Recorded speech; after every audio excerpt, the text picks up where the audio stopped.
queria me apresentar, meu nome é Cristiano, eu sou casado com a Leila há 23 anos, né? Nós temos 2 filhos, eu tenho o Caio, com 19, está fazendo Direito, e a Bruna, que tem 15 anos de idade.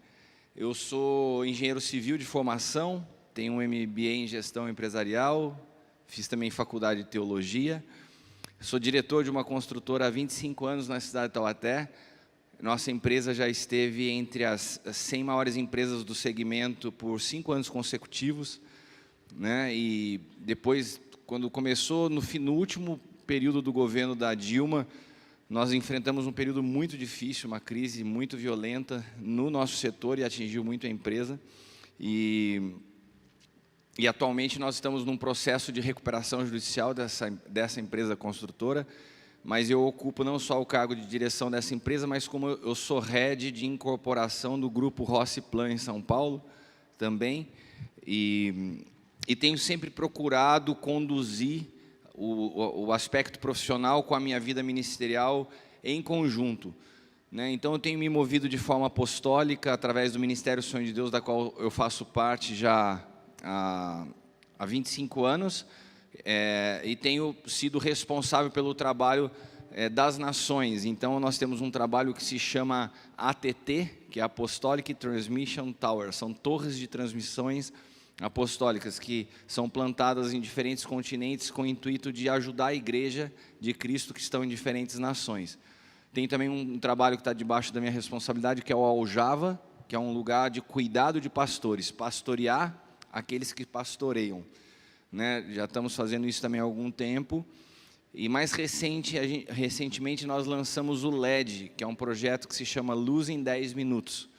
Então, nós fazemos conferências espelhadas no TED. Quem já ouviu o TED, aquelas palestras mais rápidas, o LED é em 10 minutos. E são mensagens temáticas que nós fazemos juntamente com os pastores que caminham conosco nesse trabalho, né? Sempre empreendi, então, não só na construtora, mas já tive restaurante, já tive empresa de importação e exportação, viajei muito por causa dessa empresa, tive algumas vezes na China, no Líbano, na Europa, África do Sul, tudo por causa de negócios, de uma forma ou de outra, linkando isso ao Evangelho. E também tive algumas franquias, e no meio desses períodos eu fui desenvolvendo uma experiência muito forte com o Senhor, a partir da maneira que eu comecei a ver negócios a partir da cruz. E eu quero te dizer uma coisa: toda a tua experiência de mercado, toda a tua experiência com negócios, toda a tua experiência de empreendedorismo, ela muda radicalmente quando você consegue enxergar tudo isso a partir da cruz. Existe o empreendedorismo convencional e existe o empreendedorismo missional. Para você entender empreendedorismo missional, não basta uma conferência. Você precisa ter uma experiência com a cruz. Só a cruz pode arrancar de nós uma visão natural das coisas e nos proporcionar uma vida onde você enxergue tudo a partir do Espírito. Eu estou muito feliz de estar aqui, queria agradecer demais o Medina e a Elaine. Eu amo muito vocês sabem que há uma identificação com vocês no Espírito. Toda vez que a gente está junto eu falo isso, e até por isso eu me sinto na liberdade de conversar com você, viu, Medina? Mas eu amo muito vocês, amo essa família, né? Ontem, conversando com o Vitor, com a sua esposa, eu também falei assim, cara, que família incrível, né? Vocês são muito especiais para mim. E quando você é convidado num lugar de pessoas que você admira, é muito gratificante. Daí você chega aqui e se apaixona pelo André, cara. Deus dá uns presentes pra gente, né? E ainda tem uma cereja no bolo que é ministrar junto com o Jackson, cara, né? Porque daí o que eu estou pretendendo aqui, eu estava pensando, o Jackson, quando ele termina de pregar, você fala assim, cara, do que esse cara falou, né? Não dá uma sensação assim? Daí eu vou tentar contribuir nesses dias da seguinte forma: o que for mais simples, eu falo, e as coisas complicadas, ele fala. E daí na junção das duas, alguma coisa você leva para casa. Mas o Jackson é um querido, hoje até ele falou assim para mim de manhã, a gente tem uma aliança, né? Eu falei assim, que eu saiba, para sempre. E a gente tem uma aliança muito especial. O Jacques é alguém que ministra muito ao meu coração, um amigo, um presente que o Senhor me deu. E para mim é uma honra estar aqui com vocês, tá bom? Para nós é sempre um desafio como ministro dos evangelhos sair para ministrar, né? Obrigado. Eu tenho rodado bastante, né? Em função dos pastores que eu cuido, eu procuro não sair sem que tenha algo a ser construído. Eu não vou em conferência, eu não vou em outros lugares que eu não esteja construindo algo. Mas todas as vezes que a gente sai é uma batalha, né? Eu cheguei aqui ontem, meus irmãos me ligaram que a minha mãe sofreu um acidente, fraturou o fêmur, tá no hospital. E para a gente que está fora, todas as vezes que eu saio acontece alguma coisa. Todas as vezes. Ou na empresa, ou com irmãos, ou com meus filhos. Né? E a gente precisa ter uma consciência muito grande que nós nos comprometemos a cuidar das coisas do Senhor e que Ele cuida das nossas coisas. Porque senão você permite que muitas coisas te roubem e você acaba não estando em nenhum lugar ao mesmo tempo. Então eu falei para o Senhor, olha, eu sei, meu coração fica apertado, tenho uma relação incrível com meus pais, minha mãe foi quem me levou a conhecer a Jesus, né? Eu os vejo quase todos os dias, estou sempre perto, e na hora que acontece isso, Deus me tira, né? Mas eu quero estar aqui completamente por inteiro para servir vocês. Meu coração está muito em paz, de verdade. Não quero gerar dó em ninguém, olhando, ai meu Deus, não, ela está bem, e eu sei que eu tinha que estar aqui, que ela tinha que estar lá, amém? Mas só para que vocês saibam que eu estou aqui com muita vontade, com muita consciência, que o Senhor quer construir algo nesses dias. E eu quero te levar nesse dia, eu quero tentar contribuir para que você possa compreender empreendedorismo a partir de uma perspectiva divina. Porque se nós não compreendemos a partir de uma perspectiva divina, o empreendedorismo não é missional, ele é um empreendedorismo natural. E se é uma ferramenta só de você aperfeiçoar o teu negócio, você não precisaria estar numa conferência como essa. Você poderia assistir qualquer coaching hoje que estaria fazendo isso. O aperfeiçoamento do homem exterior. Eles aperfeiçoam o que Deus quer que morra. E nós levamos ou procuramos contribuir para que o processo aonde Deus tem liberdade a operar em nós para que algo aconteça a partir de nós, de dentro para fora, existe uma construção, e nessa construção nós fazemos parte. Então, quando nós falamos de empreendedorismo, a palavra empreendedorismo está ligado a algo natural, mas quando nós falamos de missional, nós estamos falando de algo sobrenatural. Repita comigo, sobrenatural. Suplanta o natural. Olha, quando Jesus ressuscitado entra naquele quarto, naquele ambiente fechado, onde os discípulos estavam reunidos com medo, ele estava trazendo um marco de uma das realidades do novo pacto.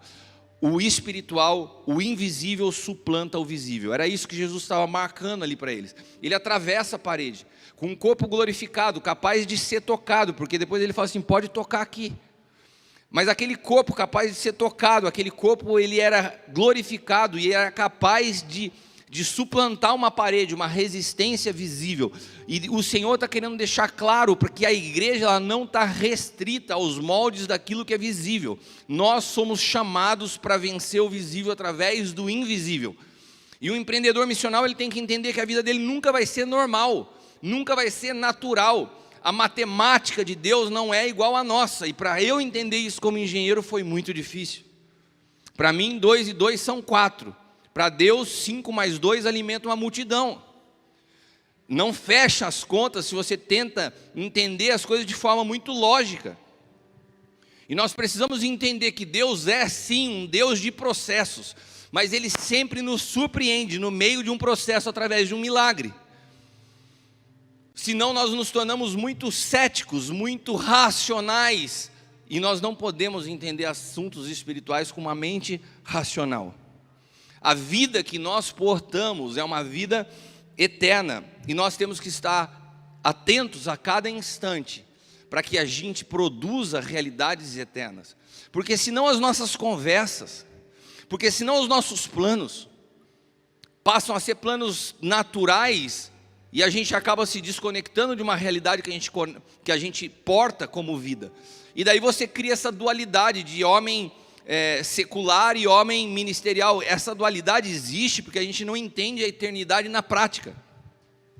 A vida eterna não é algo futuro que você vai alcançar após a morte. A vida eterna é algo que iniciou no momento que Cristo veio habitar em você.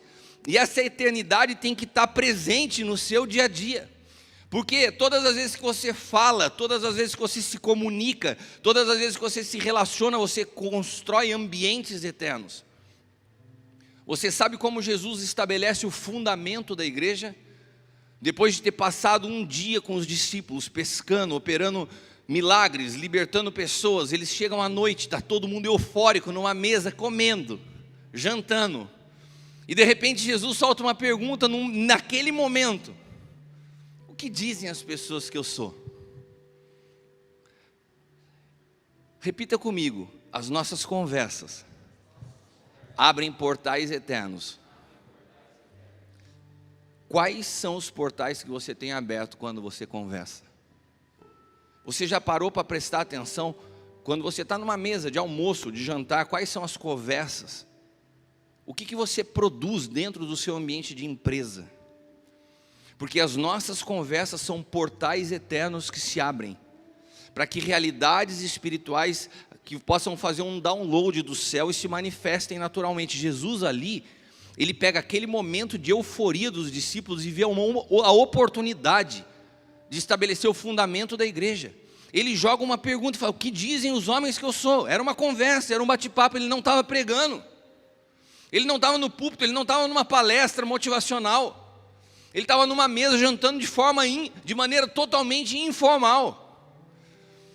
E daí de repente, uns estão falando que você é mais um profeta. Outros estão falando que você é filho de Beelzebu. E de repente vem Pedro e fala assim, cheio de coragem, ousadia: tu és o Filho de Deus, tu és o Messias esperado. Sabe, a Bíblia nos fala, a palavra original, que Pedro, ela não fala só que Pedro estava cheio do Espírito, fala que Pedro estava cheio de alegria. Era uma plenitude no Espírito, que fala com que Pedro falasse aqui, soltasse aquela pérola cheia de convicção: tu és o Filho de Deus.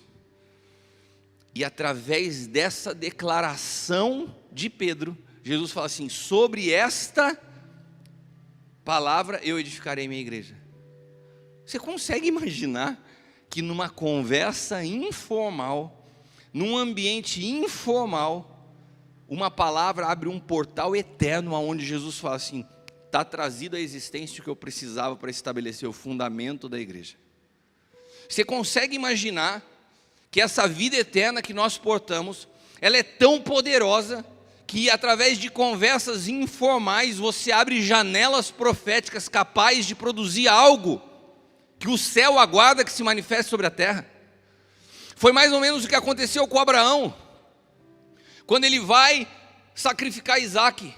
O que o Senhor precisava era de uma janela profética para trazer à existência algo que nunca tinha sido visto sobre a face da terra, que era a ressurreição. E a Bíblia, o escritor de Hebreus fala que Abraão creu que Deus era poderoso para ressuscitar seu filho dentre os mortos. Mas como que ele creu que Deus era poderoso para ressuscitar dentre os mortos, se não tinha havido ressurreição sobre a face da terra? Abraão traz à existência a ressurreição, porque ele creu em algo que nunca tinha acontecido. Sabe, todas as vezes que você como empresário crê que Deus pode fazer algo que nunca foi visto na sua vida, nem na sua família, você dá espaço para um poder criativo que não existe sobre a face da terra, que não se ensina em faculdades, que se não ensina em escolas. Isso é algo que só nós podemos carregar através do Espírito de Deus. Dá luz à inovação. Alguém aqui já ouviu falar que a inteligência artificial vai substituir o homem? Você já viu falar sobre isso? Eu quero te afirmar que isso é praticamente impossível. Eu vou até retirar a palavra praticamente. Eu quero te afirmar que isso é impossível, porque todo o crescimento e desenvolvimento do homem se dá através da inovação, do inesperado. Sabe como funciona a inteligência artificial? São algoritmos que leem histórias que já aconteceram e conseguem, através daquilo que já aconteceu, programar aquilo que você pode repetir. Então, por exemplo, os carros que hoje estão sendo criados para dirigir sozinho. Eu tenho um amigo meu que conhece o cara que é o chefe de departamento de ciência tecnológica da Mercedes. Diz que o carro da Mercedes hoje, em termos de tecnologia para rodar sozinho, é muito mais moderno que o da própria Tesla. Só que eles estão guardando para o momento certo. Testes. E esse cara estava num teste, aonde os caras estavam assistindo, através de um telão, tudo que acontecia com o carro na prática, diante de situações inusitadas. Então, ele estava a 200 por hora, atravessava uma criança na rua, o carro freava sozinho, de forma automática. Porque ele foi programado, através de algoritmos, para parar quando uma criança passasse. Se colocasse um cachorro atravessando, ele parava também do mesmo jeito. Daí esse rapaz que estava lá, falou assim: posso sugerir algo no teste? Ele falou: pode. Faz essa mesma criança que acabou de atravessar a rua, atravessar plantando bananeira. Quem faz crossfit aqui? Handstand, o cara plantando bananeira, atravessar a rua. Daí o cara falou: por que isso? Eu falei: faz só para eu ver.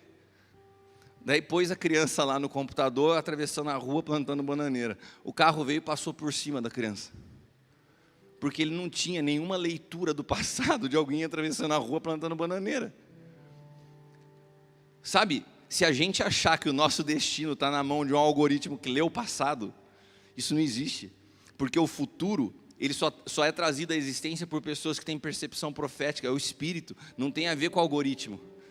Sabe, o futuro da humanidade não está em algoritmos, o futuro da humanidade está no empreendedorismo profético, em pessoas que conseguem ver janelas de oportunidade que nunca existiram e traz à existência modelos de negócios, situações que os outros vão falar assim: você está louco?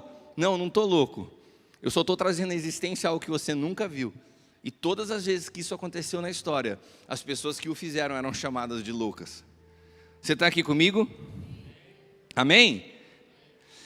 E eu quero te falar alguma coisa, porque eu tenho ministrado muito nos últimos anos a respeito de paternidade.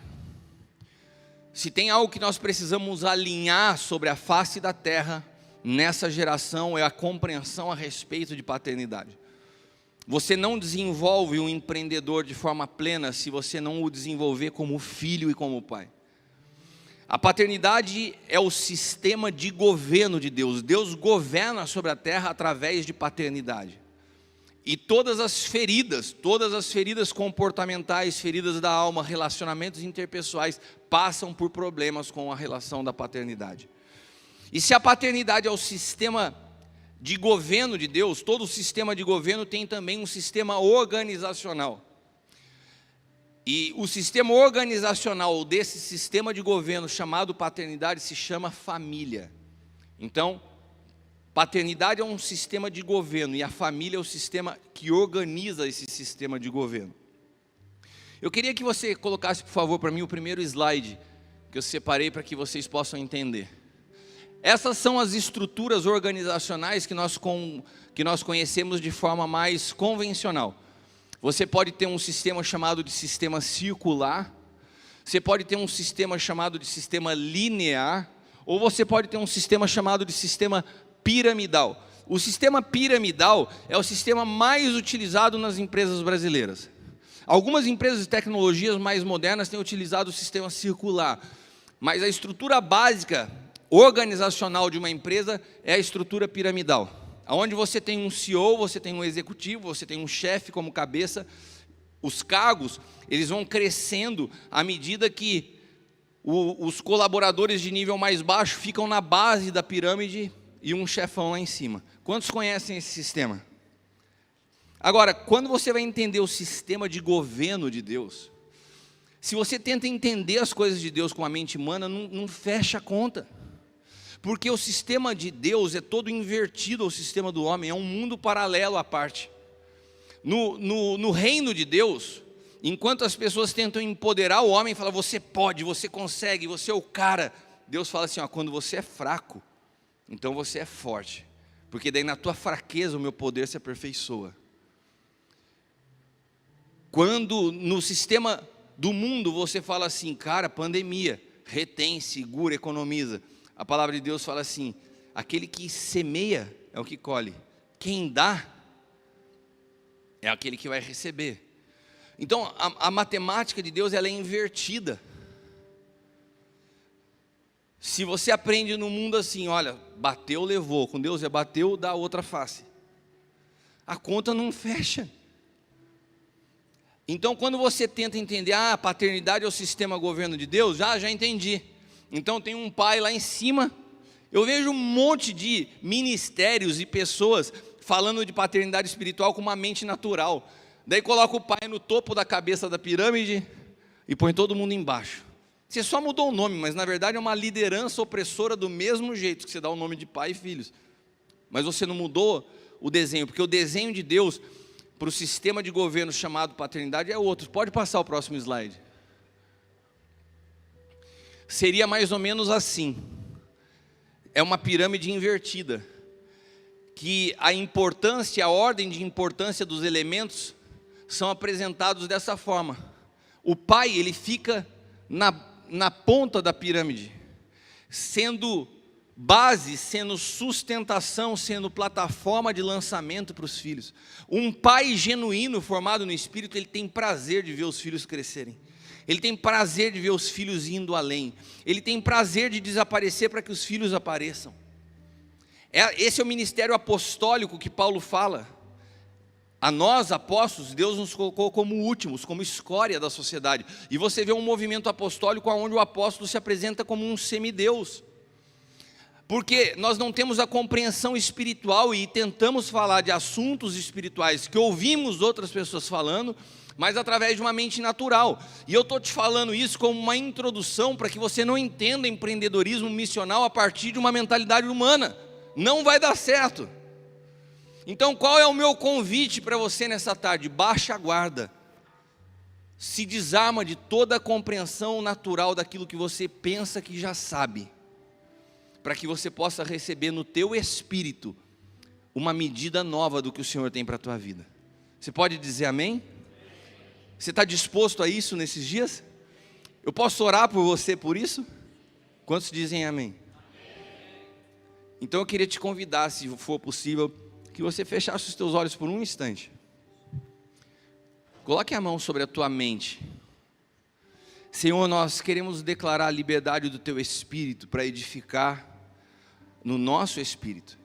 Eu quero levar cativo todo o espírito ao senhorio de Cristo e declarar que todos os pensamentos, e declarar, Senhor, que toda mentalidade natural e humana, todas as experiências do passado não podem interferir no futuro. Que o Senhor possa dar uma virada de página nessa tarde na vida de cada pessoa que está aqui.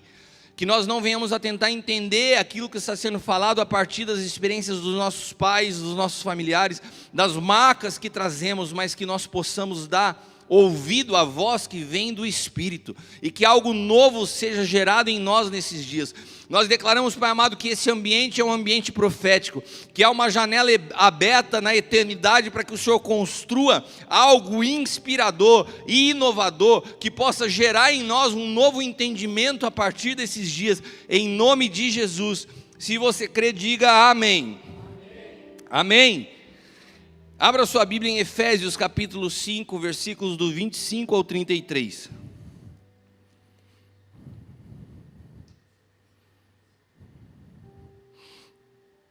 Maridos, cada um de vós amai vossa esposa, assim como Cristo amou a sua igreja e a sacrificou por ela, a fim de santificá-la, tendo purificado com o lavar da água por meio da palavra, para apresentá-la a si mesmo como igreja gloriosa, sem mancha, nem ruga ou qualquer outra imperfeição, mas santa e inculpável.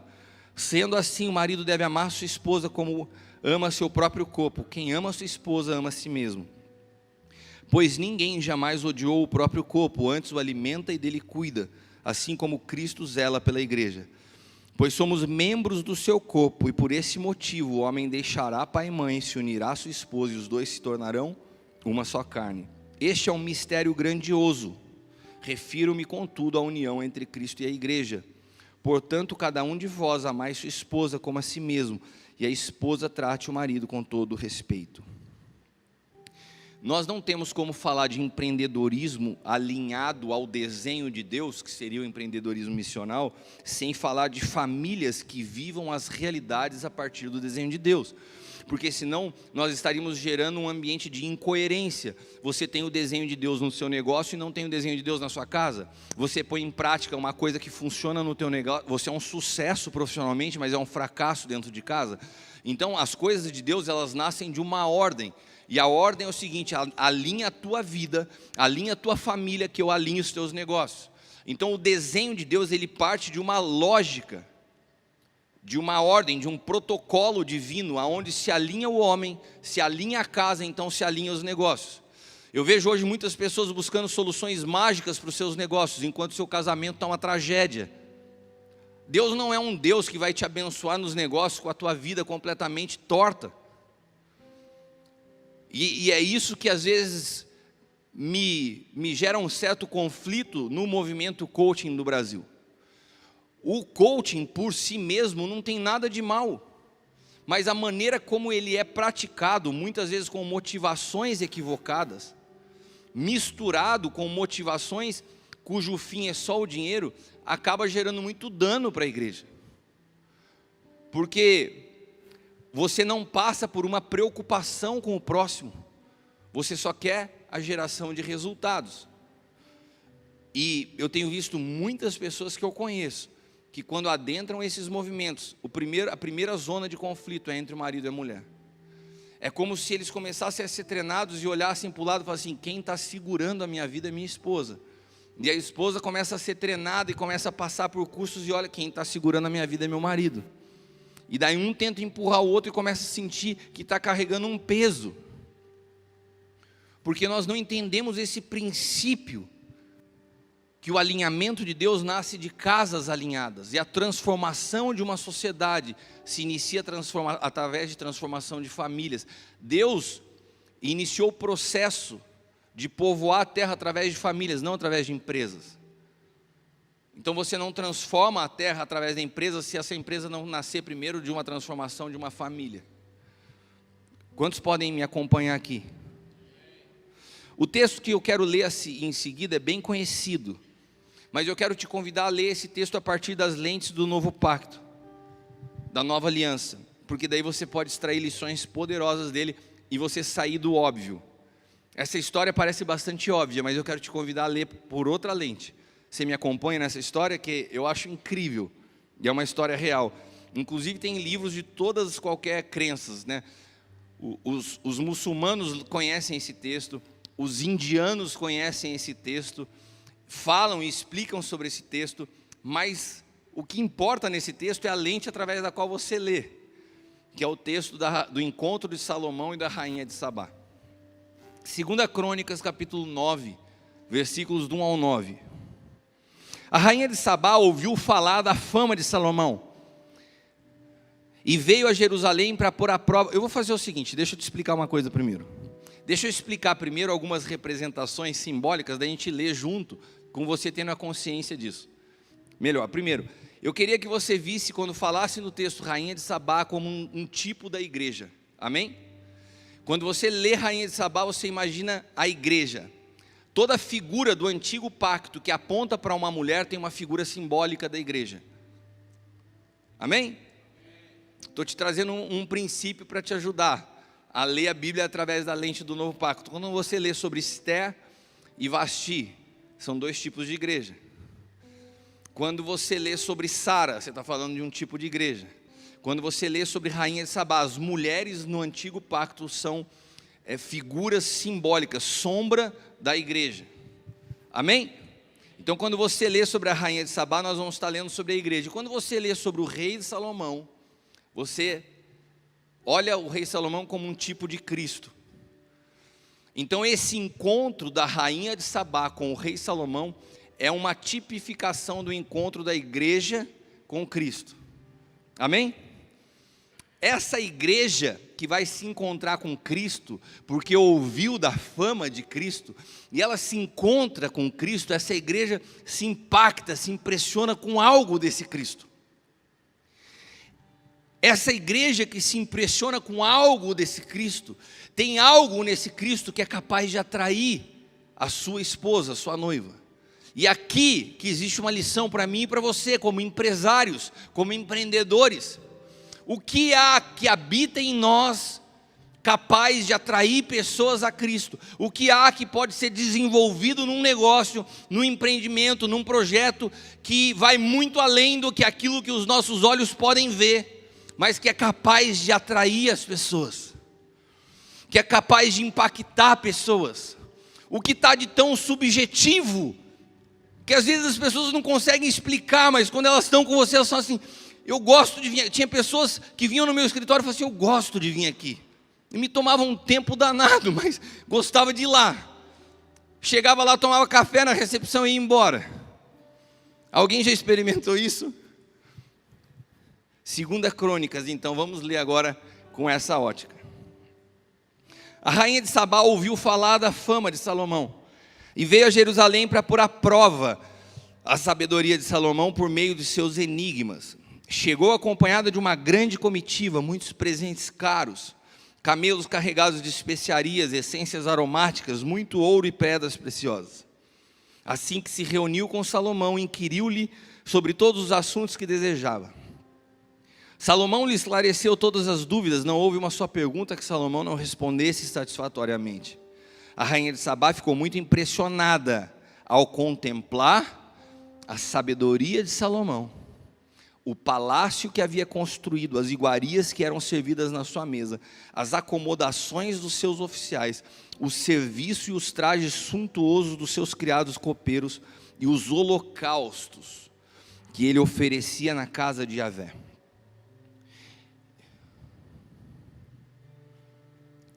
Então declarou a rainha de Sabá ao rei Salomão: o que ouvi na minha terra acerca de todas as tuas realizações, da tua esplêndida sabedoria, era verdade. Contudo, eu não acreditava até que cheguei aqui e o conheci pessoalmente. Com certeza não me contaram metade da grandeza da tua sabedoria. Ultrapassaste em muito a fama que ouvi. Bem-aventurados são as pessoas que te servem. Felizes são os servos que estão sempre diante de ti, e preste atenção no que ela está falando, e podem te ouvir e apreciar a tua sabedoria. Bendito seja Yahvé, o Senhor teu Deus, que se agradou da tua pessoa e te colocou no trono dele para reinar pelo teu Deus. Tudo isso por causa do amor misericordioso de Deus para com Israel. Gente, quem está falando isso é uma mulher que não conhecia o Senhor, e ela já está fazendo um retrato profético de por que Salomão está no trono. E tudo isso por causa do amor misericordioso de Deus para com Israel, da vontade divina de preservar este povo para sempre. Eis que o teu Deus te constituiu rei com o propósito de manter a justiça e o bem. Em seguida a rainha entregou a Salomão uma oferta de 4.200 quilos de ouro, grande quantidade de especiarias, essências aromáticas raras, pedras preciosas, e nunca se viram tantas e tais especiarias como as quais a rainha de Sabá deu ao rei Salomão. Nesse encontro de Cristo com a igreja, nós podemos captar uma dimensão prática. Repita comigo: dimensão prática. E agora eu quero entrar para um aspecto prático que você tenha condições de implantar no teu negócio, no sonho que você tem de empreender. Eu quero trazer para vocês alguns princípios práticos dessa situação. Quero te levar a refletir sobre os parâmetros do impacto de empreendedorismo, que no natural são diferentes dos parâmetros do impacto do empreendedorismo missional. Eu não sei se vocês assistiram recentemente um documentário a respeito da igreja Hillsong. Se vocês não assistiram, eu não recomendo que assistam, não vale a pena. Eu não gostaria nem de propagar, mas acho importante mencionar isso, porque apesar do viés maldoso que o documentário é construído, e falando de coisas que são extremamente naturais para nós como igreja, como o servir voluntário, eles pegam um ponto que é o ponto crucial do documentário, que é o estilo de vida do pastor da Hillsong de Nova York. Esse pastor, ele começa a chamar a atenção e a igreja começa a crescer por causa da fama das pessoas que frequentam aquele lugar. Ele é o pastor do Justin Bieber, mas esse cara chegou ao ponto que ele saía na rua e os paparazzis tiravam foto dele e não do Justin Bieber. Você consegue imaginar isso? Saiu o pastor e o Justin Bieber, e os caras começam a tirar foto do pastor e não do Justin Bieber. O cara sai sem camisa, saradão. Daí os caras começam no documentário a apontar o preço da jaqueta que o cara usa para pregar, o preço do tênis que ele estava usando em tal pregação. Um cara extremamente vaidoso, bonito, que vende uma imagem, um lifestyle, que posta nas redes sociais as fotos com as melhores roupas, com os melhores carros, nos melhores lugares, com as pessoas mais famosas, e você olha e fala: uau, esse cara está fazendo diferença, ganhando só gente importante para Jesus. Ainda, o cara tem tudo isso, é bonito, tem uma família linda, e além de tudo tem Jesus. Daí você é pastor de uma igreja no interior da Bahia, com 20 pessoas, que nem dizimam direito, você não está conseguindo nem pagar o aluguel da igreja. Você olha e fala assim: cara, eu sou um fracasso. Eu sou um fracasso. Eu estou dando a minha vida faz 10 anos por essa igreja, por esse povo. A igreja não cresce, as pessoas não prosperam, as cadeiras estão vazias. E você começa a adotar como parâmetro de sucesso o modelo do pastor sarado, bonito, da família, da propaganda de margarina na televisão. O cara usa um monte de roupa cara e ainda ganha os outros para Jesus. Meu Deus. E daí você olha o discurso do cara. Cara, o cara prega sobre família. O cara prega sobre pureza sexual, Medina. O cara prega que os jovens não devem namorar. Você fala assim: meu, esse cara é tudo. Se acaba o culto e você fica 20 horas aconselhando aquela irmãzinha com o mesmo problema. O cara acaba o culto, pega uma limusine e sai por trás da igreja, não fala com ninguém. Você fala: nossa, olha o tempo que eu gasto com essa irmã, 10 anos.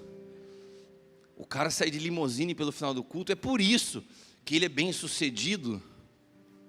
Você consegue entender o pensamento? Porque hoje a igreja mais imitada no mundo é a Hillsong. Muito do louvor que o brasileiro consome hoje nasceu do estilo de louvor da Hillsong. Muito das nossas paredes pretas e cinzas, que eu não tenho nada contra isso, sonho de Deus lá em Taubaté também é assim, mas vem de um estilo que eles ajudaram a construir.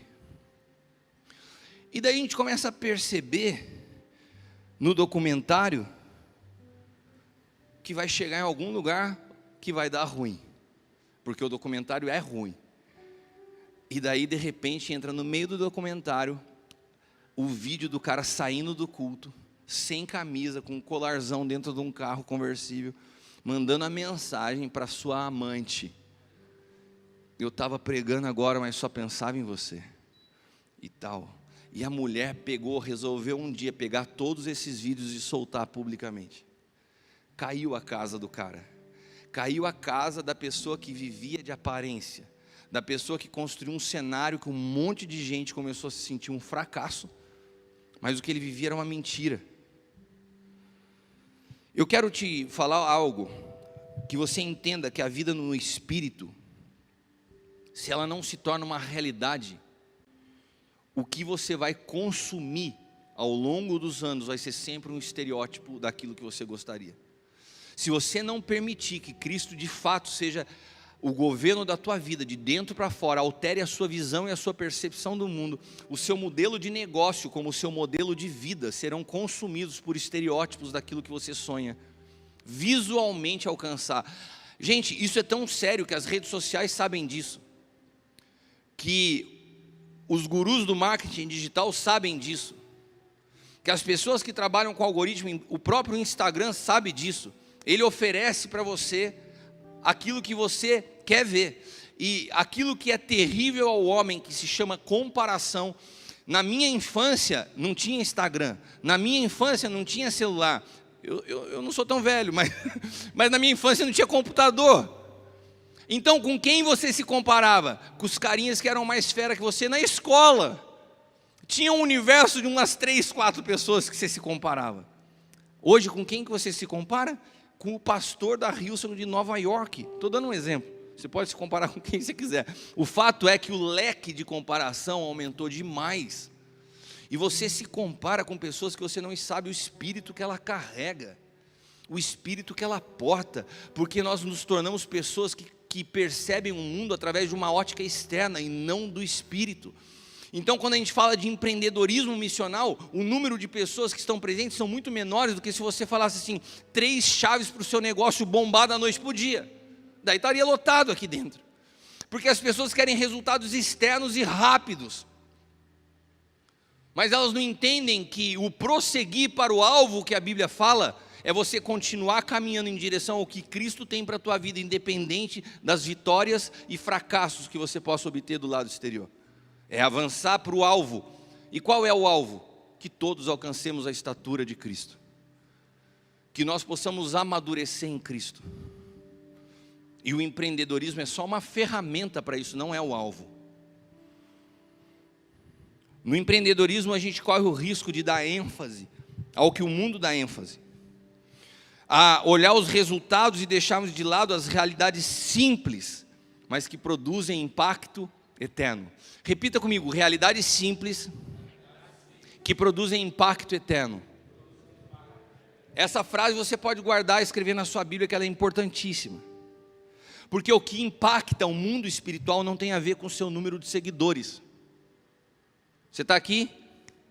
O que impacta o teu mundo espiritual não tem a ver com o teu número de clientes, com quantas pessoas famosas falam da tua empresa ou do teu produto. O que impacta o mundo espiritual não é a admiração que você produz nas pessoas pelo estilo de vida que você tem. O que impacta o mundo espiritual não são as suas receitas e despesas ou a sua DRE no final do mês. O que impacta o mundo espiritual é a verdade que você porta alinhada ao desenho de Deus para um tempo específico na história da humanidade. Quando você tem discernimento dos tempos e das estações, e você vive alinhado ao desenho de Deus para essa estação, você produz impacto no mundo espiritual. Ainda que você não tenha uma resposta visível, Deus nunca precisou disso para mudar a história. Quando Jesus nasceu, ele não nasceu no Maracanã com o show do Alok, com milhares de pessoas assistindo aquele evento que ia mudar a história. Nós, mesmo como cristãos com uma mentalidade natural, a gente acha que impacto é o descend, que impacto são estádios lotados. Mas Deus, quando resolveu mudar a história, fez seu filho nascer numa manjedoura, observado por um jumentinho, por uma mulher desconhecida e por um homem que quase anônimo. O anonimato sempre foi a escola do céu. Enquanto nós estamos construindo uma geração que busca a fama antes de Cristo. E isso é um risco. Isso tem matado jovens pregadores. Isso tem derrubado homens e mulheres de Deus. Isso tem desconstruído o principal alvo do Evangelho. A rainha de Sabá, ela se impressionou mais com o que ela viu dentro da casa de Salomão do que aquilo que ela tinha visto no Instagram do Rei Salomão, @Rei Salomão Oficial. Não foi isso que impactou ela. Foi quando ela chegou lá dentro e viu o comportamento, sabedoria, relacionamento. Isso mexeu mais com ela do que as realidades visíveis. Você quer saber a temperatura da sua empresa? Chega na hora do café na copa e vê o que os teus colaboradores estão conversando. O que rola na mesa de café da tua empresa? Esse é um termômetro bem interessante, porque o que acontece na mesa é o que acontece de verdade. As tuas reuniões, os teus business plan, ali tem muita coisa maquiada. Tem muita gente que não te suporta, mas que está ali fazendo o cara de bom colaborador pelo salário do final do mês. Agora, na mesa do café, a mesa foi uma coisa que impressionou a rainha de Sabá. Ela olhou para a mesa e ela falou: uau, que mesa! O jeito que os funcionários servem a mesa. Olha o que ela se atentou. o jeito que as pessoas serviam a mesa. A tua mesa, na tua casa, na tua família, é um lugar de murmuração ou um lugar de comunhão? Na tua mesa você dá risada, conversa sobre o dia, ou é um lugar de crítica, onde você reclama da vida, onde os seus problemas são colocados diante dos seus filhos?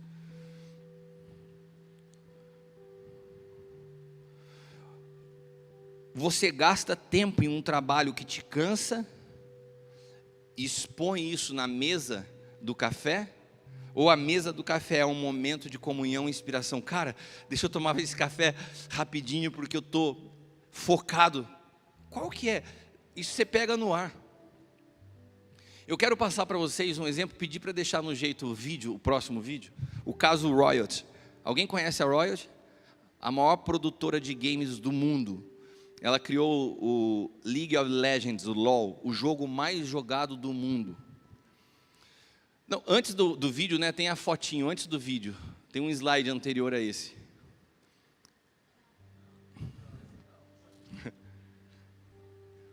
Vocês conhecem esses dois caras aí? Quem conhece? Esses dois caras são verdadeiros, são os caras, são mais poderosos hoje que a maioria dos bilionários que você conhece famosos. É o Brandon Beck e o Mark Murrill. São os fundadores da Riot. Esses caras estão mais preparados para o metaverso do que todas as outras empresas, porque eles já têm o metaverso funcionando nos seus games. Esses caras, eles desenvolveram uma empresa com alguns atributos interessantíssimos, porque quando a gente fala de ambiente de trabalho, as pessoas pensam no Google, né? Esses caras criaram uma empresa que tem alguns protocolos interessantíssimos. Alguém saberia me dizer, ou chutaria, ou arriscaria, qual é a primeira pergunta que é feita quando você vai fazer uma entrevista de emprego, uma entrevista para emprego na Riot? Quem imagina? A primeira pergunta que te fazem, vou imaginar que amanhã você tem uma vaga de emprego na Riot. Daí o André vai, caramba, queria trabalhar lá. Daí você chega lá, olha, estou aqui inscrito para vaga. Qual a primeira pergunta que vão fazer para o André? Você chegou assim, bom dia, e aí tal, qual que é o teu nome? O que você... Não precisa nem ser na entrevista, você chegou no lugar, qual a primeira pergunta que te fazem? Alguém arriscaria? Você daria um chute? Hã? Não, eu acho que seria muito óbvio, né? Mas é uma boa pergunta, uma excelente pergunta. Você tocou o cerne da questão. Na verdade, eu estou te elogiando, mas o que você fez é o óbvio. A pergunta que eles fazem, até para te responder, é: qual o teu nickname? Alguém sabe o que é nickname? O teu nickname é o nome que você usa para jogar. Se você faz cara de paisagem quando você ouve essa pergunta, qual o seu nickname? Você fala, quê? Fala, tchau, meu amigo, não tem entrevista hoje. Porque eles querem saber o seguinte: você joga? Então para mim não importa o teu nome, eu quero saber o teu nickname. Porque quando eu sei o teu nickname, eu sei qual é a tua experiência com o jogo. Eu sei quanto tempo você gasta com o jogo. Eu sei o teu envolvimento com o jogo. Eles querem pessoas envolvidas com o negócio. Eles querem pessoas que entendam do negócio. Sabe uma característica da Riot que eu queria te propor aplicar a mesma coisa na tua empresa? Sabe o que eles fazem? Os funcionários ou os colaboradores da Riot podem tirar férias o dia que quiserem, por quanto tempo quiserem. Está no contrato de trabalho. Quantos de vocês fariam um contrato com um colaborador falando assim, olha, você pode tirar férias o dia que você quiser, por quanto tempo você quiser? Algum louco faria isso? Eles fazem. Todo mundo que trabalha na Riot pode tirar férias o dia que quiser, por quanto tempo quiser. Pergunta se os caras saem da empresa. Os caras não tiram férias. Porque o que eles mais são apaixonados, eles estão fazendo ali o dia inteiro. Você consegue produzir um ambiente de envolvimento e pertencimento no ambiente que você trabalha? Porque isso é manifestar o reino de Deus de forma subjetiva. Se nós não sabemos acolher pessoas na igreja, você não vai saber acolher pessoas na empresa. Se você quer ter uma empresa de um empreendedorismo missional, não é você colocar no seu cartão de visita, Deus é fiel. Nossa, minha empresa é uma empresa de empreendedorismo missional. Toda a papelaria da minha empresa está escrito Deus é fiel. Uau! Meu Deus, que impacto nós estamos produzindo. Por que você está falando assim, apóstolo? O meu cartão de visita tem Deus fiel, o meu também tem, só estou tirando um sarro da sua cara. O que eu estou querendo dizer é que existem lições que a gente pode perceber, o nível de envolvimento que você exerce, quando você produz paixão. Quando você leva as pessoas a sonharem o mesmo sonho, quando você leva as pessoas a verem a partir da mesma visão. Nós não podemos pensar em empreendedorismo missional se o nosso ambiente de trabalho não for o melhor ambiente de trabalho do mundo. Se a gente não tiver como meta produzir um ambiente de trabalho igual ao superior ou da Royalty, onde as pessoas fazem, eu quero ir para lá. Senão o que a gente vai produzir não é vida, é cansaço, é enfado. Não adianta falar de missão se as pessoas que você traz para trabalhar com você não podem sentar à mesa do café e tomar um café rapidinho e falar, eu vou voltar logo, porque eu tenho paixão pelo que eu estou fazendo. Se a mesa do café é um lugar que os caras, putz, deixa eu ficar aqui que eu não aguento mais. Não tem missão num lugar onde as pessoas trabalham sem envolvimento. O outro ponto foram os criados. A rainha de Sabá se impressionou com as pessoas que serviam ao rei Salomão. Olha quanta coisa subjetiva. Deixa eu te perguntar uma coisa, como você trata aqueles que te servem? Você quer saber se um homem de Deus é homem de Deus? Pergunta como ele, ou acompanhe ele no restaurante, veja como ele trata o garçom. Não vê como ele trata um outro pastor que o convidou para pregar. Não é o jeito que eu trato Medina, mas a maneira que você trata a pessoa que está na recepção da igreja. Como você trata quem te serva. Como você trata as pessoas quando elas prosperam. Você tem prazer na prosperidade dos seus colaboradores? Ou você pensa assim, não, cara, o carro que ele pegou é melhor que o meu? Como que ele está na minha empresa, eu sou o dono e ele está prosperando mais que eu? Como você trata o seu cliente? O seu cliente é mais um número? Ou você tem a sua visão missional, abraça o teu cliente entendendo que ele de fato é uma vida que faz parte da tua missão? Eu tenho meditado muito sobre o livro de Esther, o livro que manifesta a libertação, a salvação de um povo sem mencionar o nome de Deus na Bíblia. As nossas vidas no meio empresarial tem que ser vidas que manifestem a Deus sem que precise falar de Deus. Eu tenho um grande amigo meu amigo de infância, o Júnior, Manuel Carlos Júnior. Depois que eu me converti, eu perdi todos os meus amigos. Ele foi o único cara que me respeitou. Eu me converti há 25 anos atrás, numa época onde ainda era meio rotulado o crente. Eu era um cara que estava fazendo faculdade de engenharia em Campinas, e da noite para o dia uma experiência com Cristo transforma, revoluciona a minha vida. Eu não fazia mais as mesmas coisas, eu não ia nas mesmas baladas, e os meus amigos se chocaram com aquilo. E o Júnior teve muito respeito por aquela decisão. Ele é meu amigo, eu tenho foto com ele desde 7 anos de idade. E era o cara por quem mais eu orava para que se convertesse. Falei, Senhor, transforma esse cara. E passamos anos em caminhos bem diferentes, porque ele tinha a vida dele e eu me enfiei na igreja. Mas quando ele conheceu a Karina, que é a sua atual esposa, ele me ligou um dia e falou, Cris, eu preciso estar mais perto de você, porque eu preciso de Deus e eu vou me casar. E tive o privilégio de discipulá-lo, ele entregou a vida a Jesus e eu fiz o casamento dele. E hoje ele se transformou na maior referência de marketing de experiência do Brasil. Hoje, quando você fala Experiencialize, é o nome dele que vem à tona, a maior referência. Ele é o maior consultor de empresas em marketing de experiência do Brasil. As maiores empresas que você imagina, hoje é ele que está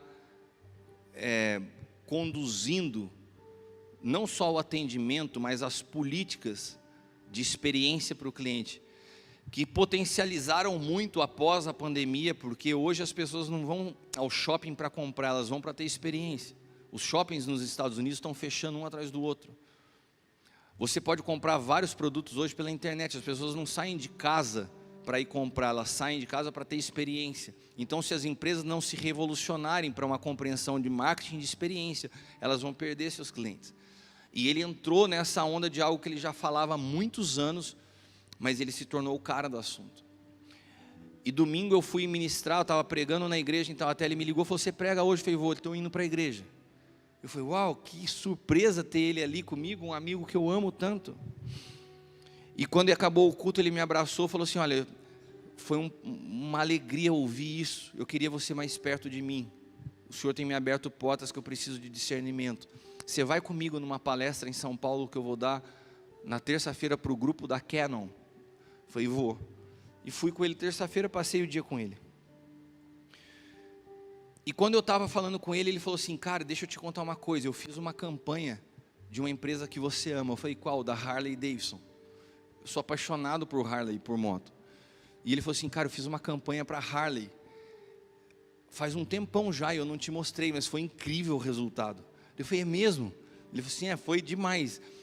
Tá, tem um vídeo no YouTube, eu quero te mostrar.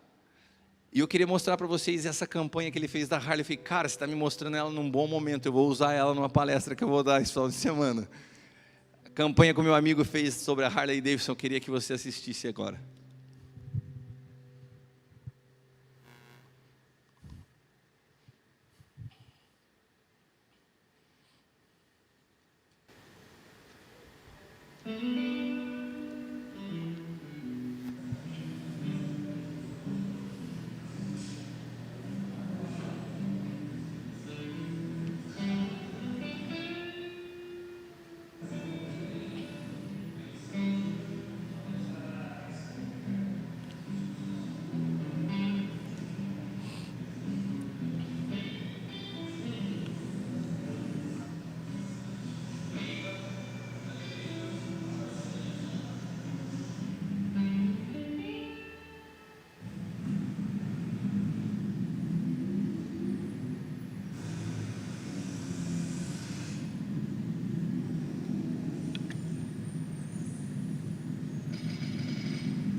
Pergunta se esse cara comprou a moto.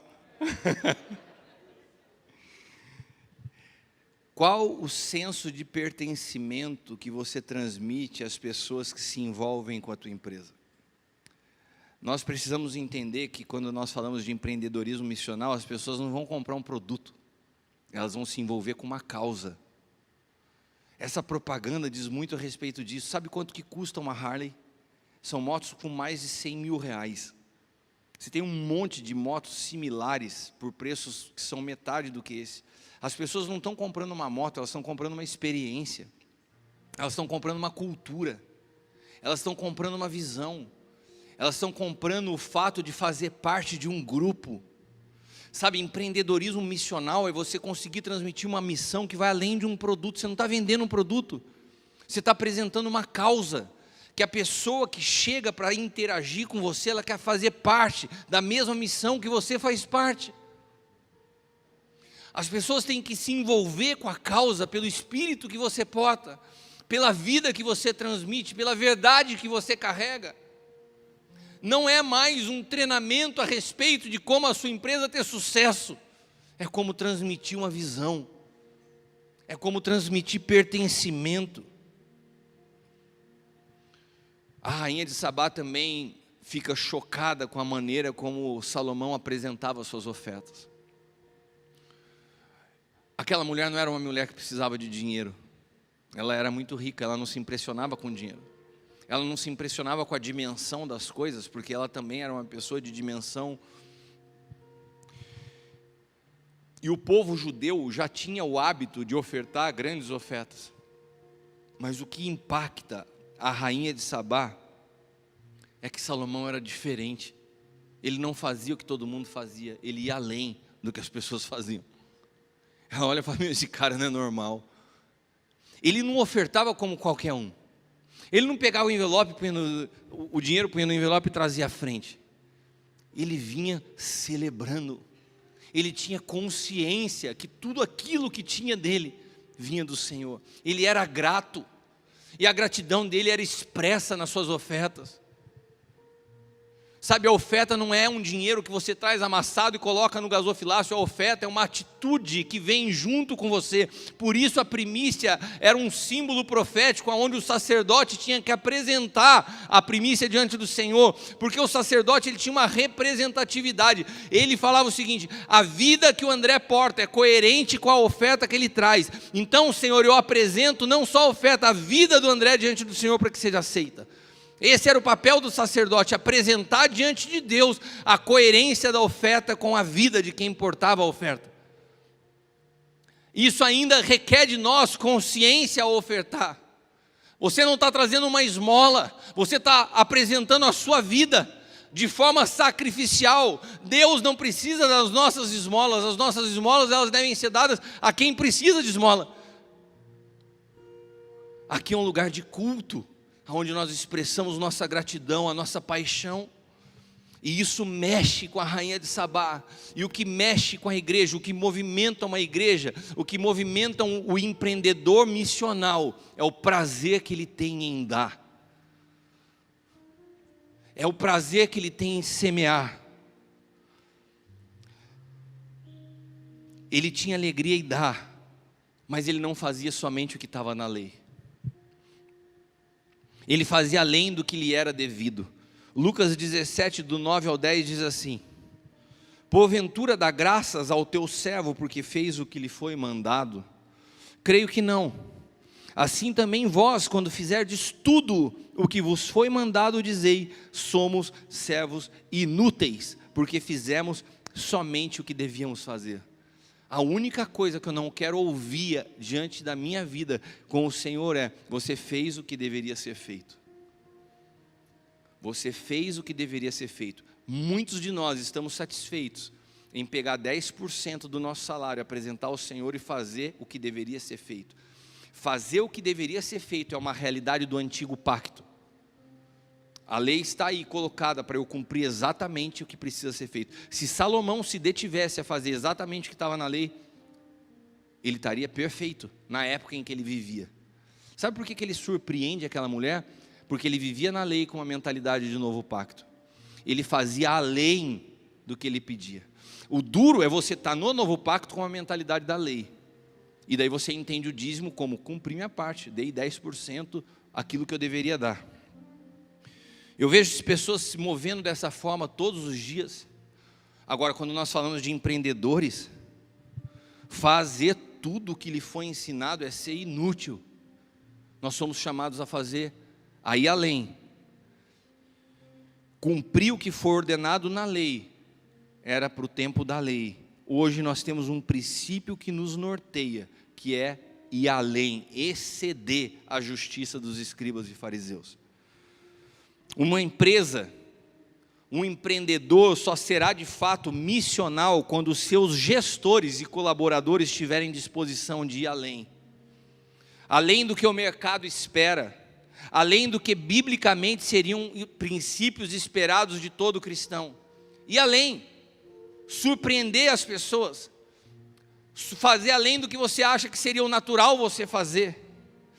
Quando o seu produto se tornar apenas um detalhe diante da missão que você carrega. Eu queria soltar para vocês também um outro vídeo que expressa o que eu estou falando nessa tarde. Se você puder soltar para mim, por favor. Isso é uma propaganda. Acho que no final você vai ver do que é. Preste atenção nessa propaganda.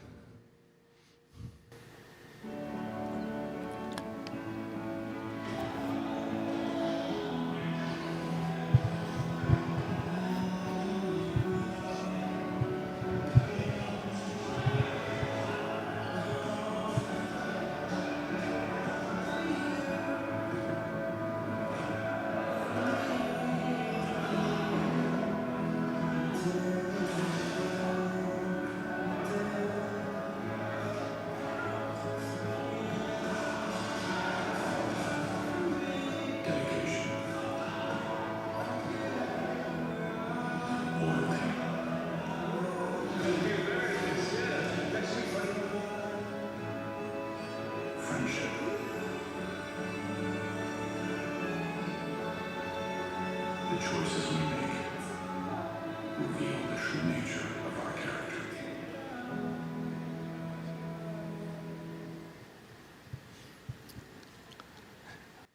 A propaganda acontece o tempo inteiro e não fala do produto. Essa cerveja Guinness, depois dessa propaganda, aumentou suas vendas em 38%. Não vendendo um produto, mas vendendo uma ideia que vai além do produto. Falar de empreendedorismo missional, o nosso produto é o que menos importa. Quando a força de uma visão é transmitida ao ponto de as pessoas falarem assim, eu quero me envolver com isso.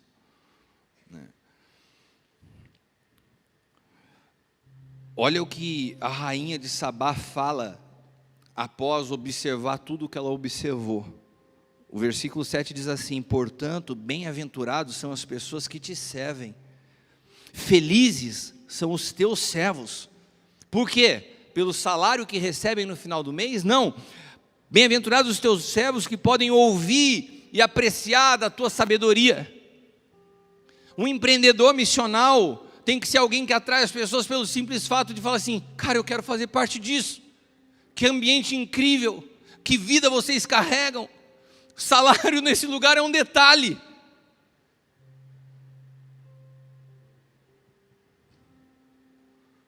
Faziam parte de um ambiente de excelência.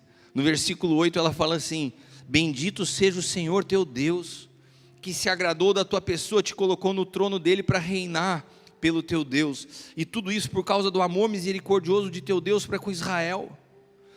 E da vontade divina de preservar este povo para sempre. Eis que o teu Deus te constituiu rei com o propósito de manter justiça e bem.